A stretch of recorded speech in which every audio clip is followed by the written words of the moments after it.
For the great common riding, apart from the implement order, which of course doesn't count because we know it. And our committee members, myself, would like to welcome you all here to carry on the good spirit of the common riding. Without more ado, I'm going to ask Willie Beebe to start off the proceedings, and he's done for many years. Willie retains his 25th year as Weavers Standard Bearer.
man who was very, very fond of Selkirk, of the valleys of Ettrick and Yarrow. He knew them very well.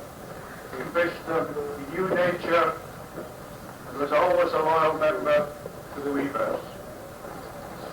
Then we had Dave Henderson.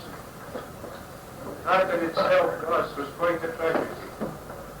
Dave would have celebrated his 50 years today.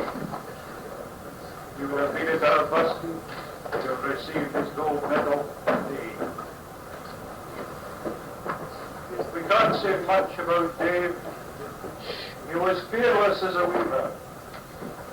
I have never known one like him. He could take yarn and make cloth. And by God, it was cloth. Here. A wonderful weaver.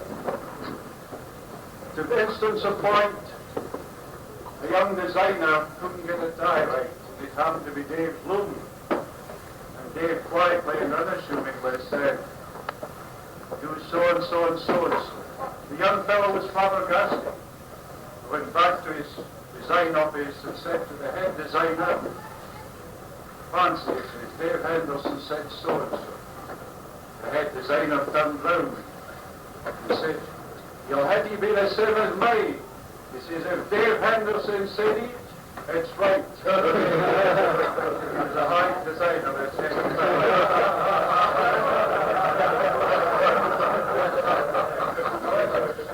regrets the passing of those two members.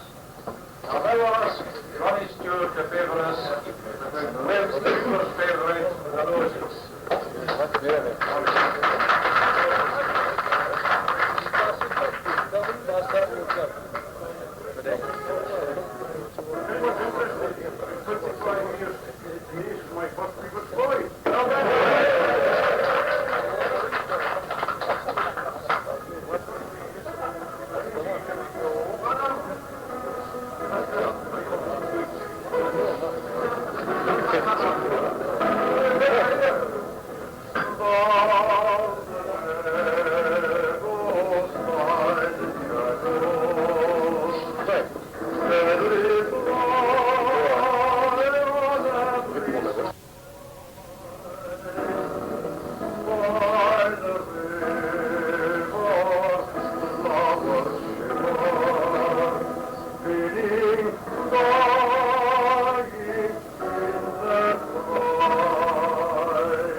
say a word to our standard bearer.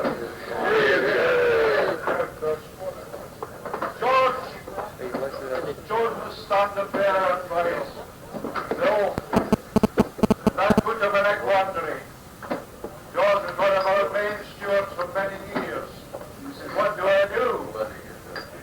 Do I come in here or do I stand at the outside and do the service? He wasn't quite sure what he should do, how he was placed. However, having helped with casting the flag, I'm sure you've seen George acquitted himself real nobly. What's the best of days to cast the flag? You can see the wind was tugging his right and left. It was a heavy red flag, and he did very, very well indeed.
in, as you know, that if someone has been a year on a soldier, he will be entitled to become a member of our craft. We've had one or two expenses this year. We had to get a new sash, a very expensive item, but they made quite a good job of it, as you've probably seen. So I ask you, when we pass round the hat, this point doesn't work itself, but I ask you to be as generous as possible. We have in the past had tremendous support from those craftsmen who have come here. And they are the people who have maintained the craft. It's given Scribe and myself great pleasure to go round the retired men and give them something for their common writing. And I can tell you, they do appreciate it. We have one as far away as Langham. And Elliot, of course.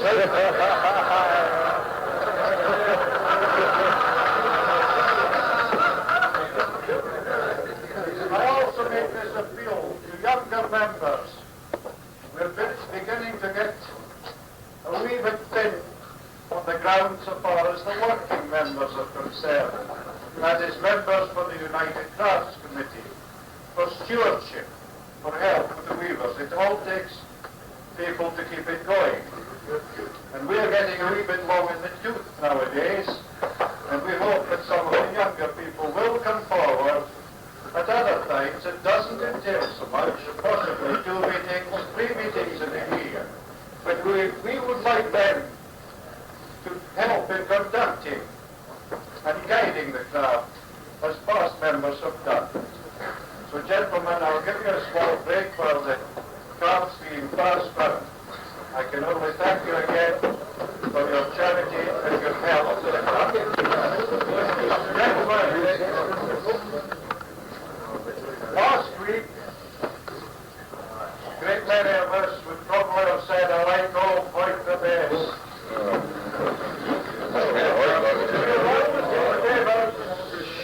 At this point, with a fairly strong Foy contingent, yes?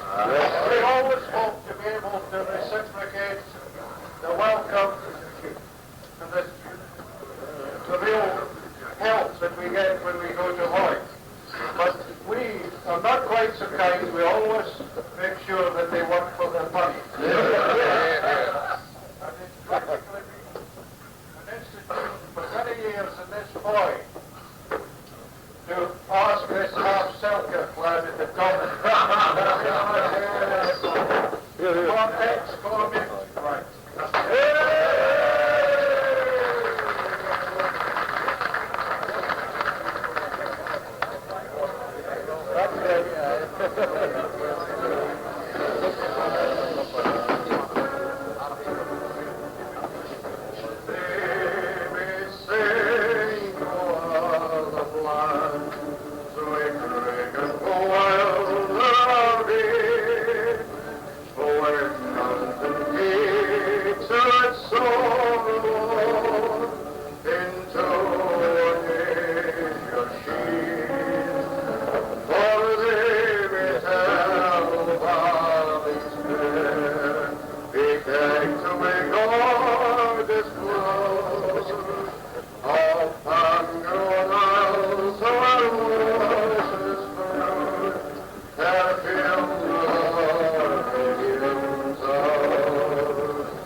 the blast of that dread horn, on Pontarabia was born, that to King Charles did come, when Roland brave and Olivier, and every paladin and peer, on Roger's valleys died. Such blast might warn them not in vain, to put the plunder of the slain, and turn the doubtful day again, while yet on Florence side. Afar, the royal standard flies, and around it toils and bleeds and dies our Caledonian pride. In vain the wish, for far away, while spoil and havoc mark her way, your sibyls crossed the plunderous stray. O Lady, cried the monk away, and placed her on her steed, and led her to the chapel fair of Tilmouth upon Tweed.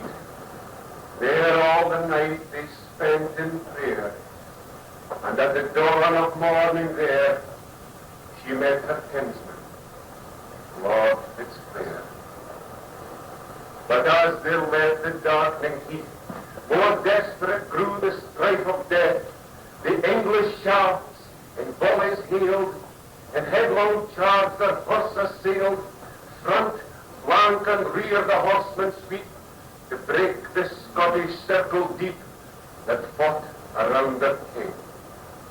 But yet, though thick the shafts as snow, though charging knights like whirlwinds go, though billmen fly the ghastly blow, unbroken was the ring. The stubborn spearmen still made good their dark, impenetrable wood, each stepping where his comrade stood the instant that he fell. No thought was there of dastard flight. Late in the serried furrows dight, groom fought like noble, squire like knight, as fearlessly and well, till utter darkness closed her wing over the thin host and wounded king. Then did the loss his foemen know, their kings, their lords, their mightiest law, they melted from the field as snow when streams of swoon and south winds blow, dissolves in silent dew. Tweed's echoes heard the ceaseless clash, and many a broken band, disordered from her currents dash, to gain the Scottish land. To town and tower, to town and dale, to tell red Flodden's dismal tale, and raise the universal wail. Tradition, legend, tune and song, shall many an age that wail prolong. Still from the sire, the son shall hear of the stern strife and carnage drear of Scotland's fatal field, where shivered was fair Scotland's spear, and broken was her shield. Day dawns upon the mountainside. There, Scotland, lay thy bravest pride. Chiefs, knights, and nobles, many a one, the sad survivors all are gone. View not that corpse mistrustfully, defaced and mangled though it be, nor to yon border castle high look northward with upbraiding eyes, nor cherish hope in vain, that journeying far on foreign strand, the royal pilgrim to his land may yet return again. He saw the wreck his rashness wrought, reckless of life, he desperate fought, and fell on modern flame. And well in death, his trusty brand, firm clenched within his manly hand, beseemed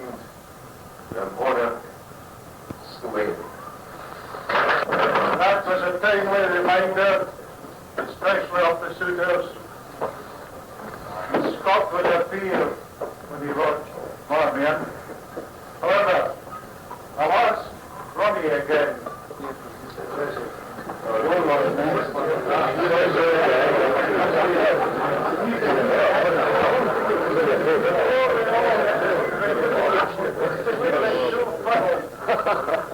would like Ronnie to remind us of the debatable land. Give us point to him.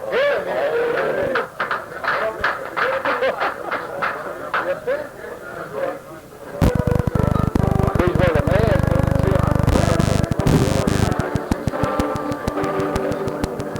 This way we must have voted for Esco, not for the steel.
John made a stipulation to me that you wouldn't be coming to the Foy again if you had to go out.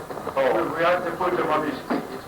God, So he please. wants to enjoy it. So we may have him later if he feels like Come on.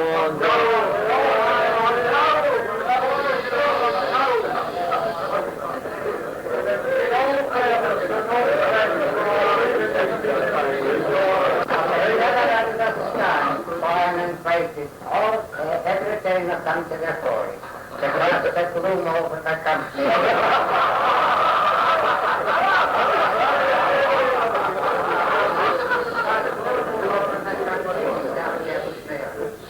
I've been dead for more than 30 years. And off we got to think for a kind of shot. The house that was a shot.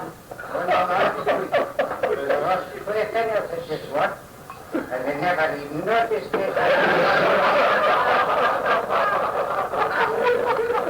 I'll tell you, goodness.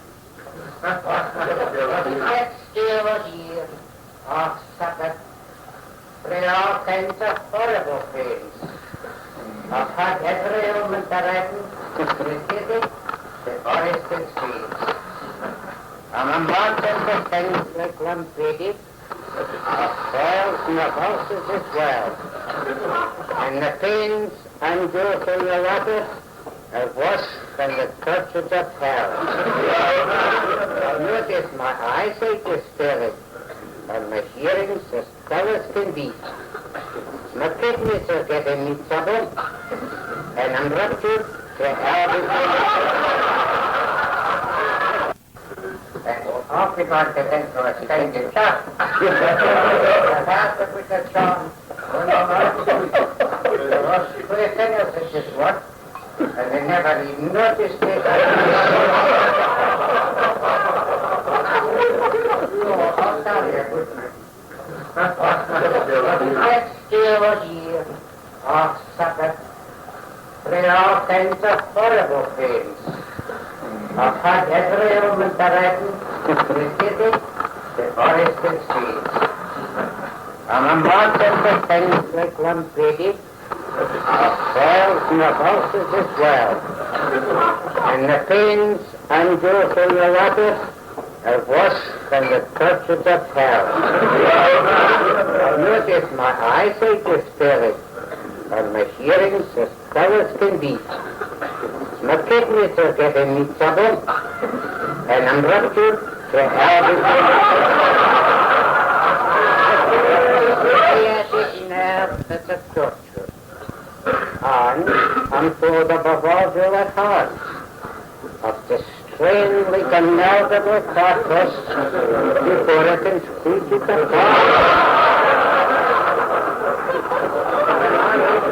And my fingers has made them all sizes and shapes, and the files that hang down from a better the 9 clear bunches of grapes. I've spent nearly a fortune in chemists, and I've lain months in hospital beds, and the things that I've taken to cure them have torn my poor bauxite to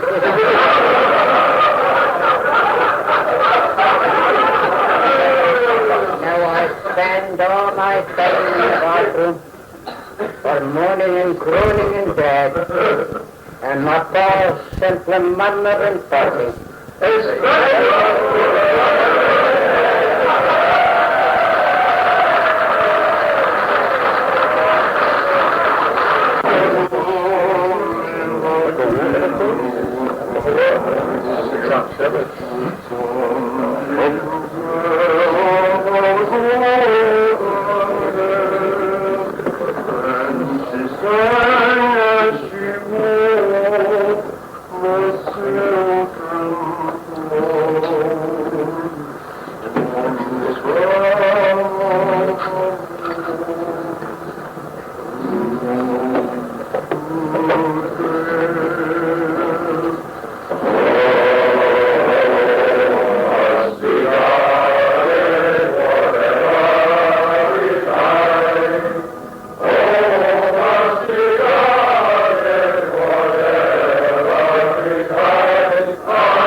your neighbour, he'll probably share me the bills. Yes. But there's a request, I know he's overworked, but there's a request to lift the company with sterling brick.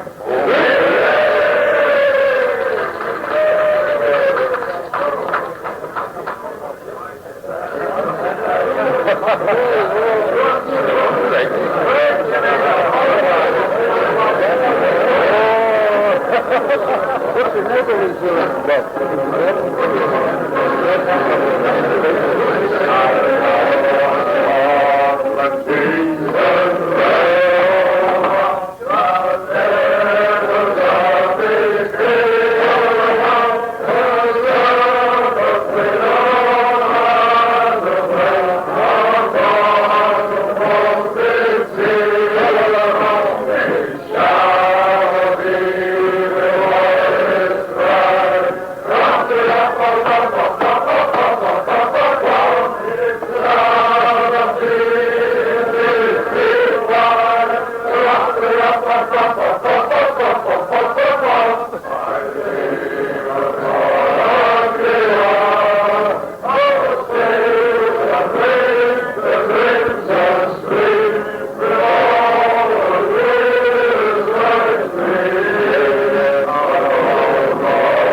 Finney.